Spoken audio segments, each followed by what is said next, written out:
Ramdam na rin ang epekto ng El Nino sa ilang lugar sa Pangasinan. Ang ilang poso roon wala nang nailalabas sa tubig dahil natutuyo na. May unang balita si Jasmine Gabriel Galban ng GMA Regional TV 1 North Central Luzon.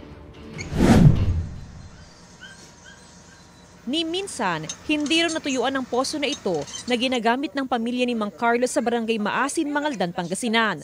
Ang tubig mula sa poso ang ginagamit nilang inuming tubig, pati na sa paglalaba at pagluluto.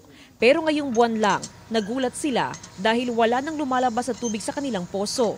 Maging ang poso ng kanilang kapitbahay, hinala nila, epekto ito ng nararanasang El Nino. Malaking perwisyo sa amin kasi doon kami kumukuha ng inumin namin. Dahil walang tubig sa poso, nakikigib na lang muna sila sa iba pang kapitbahay na may koneksyon sa Mangaldan Water District.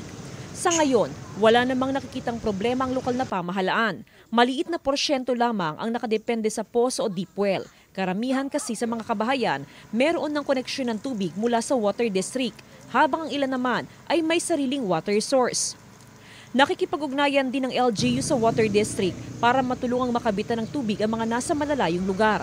Sabi ng Mangaldan Water District, kahit may El Nino, wala raw silang magiging problema sa supply dahil may mga karagdagang pumping station na binubuksan. Kung hindi naman po pumping station, baka sakaling yung tangke, sarili nilang tangke. Actually, yung target ng Water District for the next 10 years is lahat ng barangay. Ito ang unang balita. Jasmine Gabriel Galban ng 1 North Central Luzon para sa GMA Integrated News.